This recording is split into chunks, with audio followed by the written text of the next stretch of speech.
Un martes a las 9 de la mañana, alguien te dice que ya no hace falta que vengas mañana. 22 años, una carrera entera construida ladrillo a ladrillo. Y la noticia te llega en 11 minutos, en una sala muy pequeña, o por Zoom, con un papel que ya estaba firmado antes de que entraras. Esto no es una metáfora. Le pasó a un cliente mío. Y no le pasó por hacer algo mal. Le pasó porque en una hoja Excel, un departamento que ni siquiera conocía, decidió que su puesto sobraba. Durante 9 episodios hemos hablado de la negociación silenciosa que mantienes contigo mismo, de la lealtad que te ata a un lugar que ya no te sirve, de años negociando sin sentarse nunca a una mesa. Y todo ese trabajo daba por hecho algo, que tú tenías el control del ritmo. Hoy vamos a hablar de lo que pasa cuando te quitan ese control de golpe. Bienvenido a Decisión Clave, soy Borja J. Mate, coach ICF con PNL y Decision Advisors, durante 20 años en el sector financiero y la gestión de activos. Y este es el último episodio de la primera temporada. No lo voy a cerrar con un resumen, lo voy a cerrar con la pregunta que llevaba 9 episodios esperando su turno. Ya lo dijimos hace un par de semanas, hay dos caminos hacia la misma mesa de negociación contigo mismo. Uno es el lento. Te vas apagando durante años, sostienes una identidad que dejó de servirte sin que nadie suba la voz. El otro es instantáneo. Alguien más se sienta a decidir por ti, sin previo aviso y sin que tú convocaras esa reunión. Hasta ahora hemos hablado casi siempre de lo primero. Hoy hablamos de lo segundo. Y quiero ser preciso con el lenguaje, porque el lenguaje aquí importa más de lo que parece. Un despido, un ERE, una reestructuración no son el problema, son el disparador. El problema real aparece un segundo después, cuando te preguntas por primera vez en años quién eres cuando ya no puedes contestar con el nombre de tu cargo. Te cuento el caso de Ricardo. Cambió de nombre, cambió de sector, la estructura es real. Ricardo llevaba 22 años en la misma empresa. Entró como comercial junior, se fue como director de zona. Conocía a cada cliente por su nombre y a varios de ellos por el nombre de sus hijos. Cuando le comunicaron el despido, lo primero que hizo no fue llorar, ni enfadarse. Lo primero que hizo fue abrir el portátil y responder 3 correos. Se lo pregunté en la primera sesión. ¿Por qué respondiste esos correos? Si ya no tenías por qué hacerlo. Y él me miró como si la respuesta fuera obvia. Porque si dejo de responder correos, dejo de ser yo. Ahí está el núcleo exacto de lo que le pasa al profesional en un punto de inflexión. No es que haya perdido el salario, es que llevaba 22 años contestando a la pregunta ¿quién soy? Con una sola palabra, el cargo. Y esa palabra, de un día para otro, dejó de estar disponible. Cuando alguien pierde el empleo, el mercado entero le da el mismo consejo. En el mismo orden. Actualiza tu currículum, revisa tu LinkedIn, haz networking, apúntate a un curso y envía más candidaturas. Y esos consejos no están mal. Simplemente están incompletos. Porque ninguna de estas acciones responde a la única pregunta que de verdad determina lo que viene después. ¿Quién eres ahora? ¿Quién eres ahora que tu antiguo cargo ya no te define? Esa pregunta no aparece en ningún curso de empleabilidad. Y es la única que importa. Ricardo no tenía un problema de currículum. Tenía 22 años de propuesta de valor de un cargo que ya no existía. Y ni una sola frase preparada para explicarla sin ese cargo.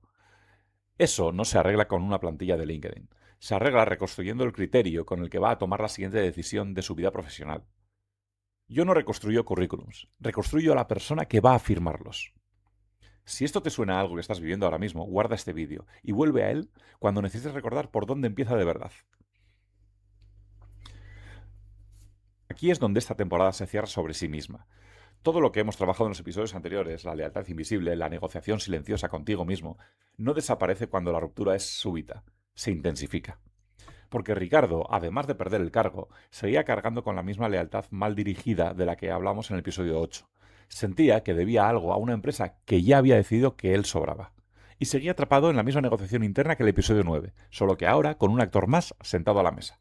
La urgencia económica, exigiendo una decisión rápida antes de que el criterio estuviera listo para tomarla. La ruptura súbita no cambia el mapa, acelera el reloj. Y un reloj acelerado es precisamente lo que peor le sienta a una decisión que necesita criterio, no velocidad. Hay una pregunta que hago a todos los Ricardos que se sientan enfrente de mí. Y es la más rápida que cambia el enfoque de toda la conversación. Y no es ¿qué vas a hacer ahora? Es esta. ¿Qué parte de ti se fue con ese puesto y qué parte de ti nunca se despidió de él? Porque casi todo el mundo, en el primer minuto, mezcla las dos.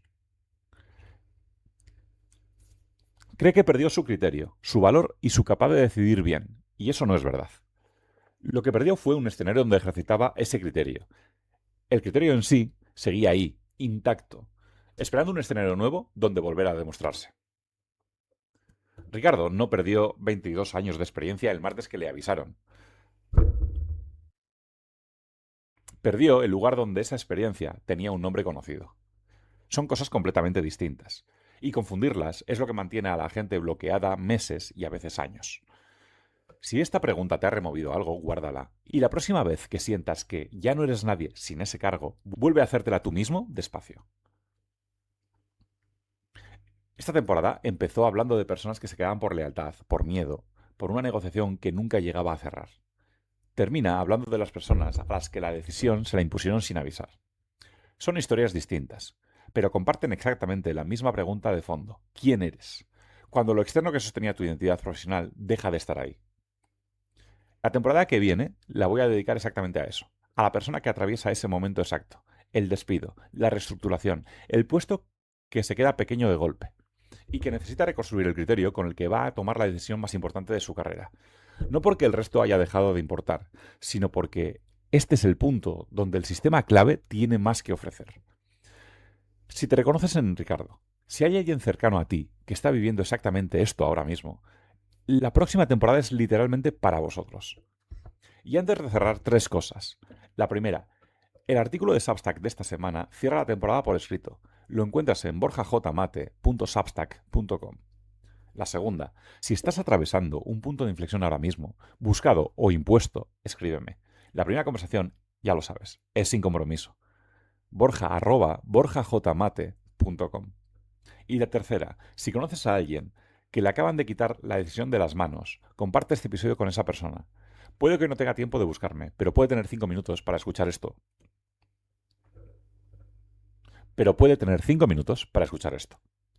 Aquí termina la primera temporada de Decisión Clave.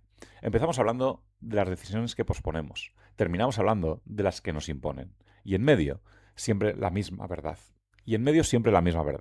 La claridad no llega por accidente. Se construye con criterio, con calma y casi nunca sola. Gracias por escuchar Decisión Clave durante esta temporada. Soy Borja J. Mate. Nos vemos en la segunda temporada. Un saludo.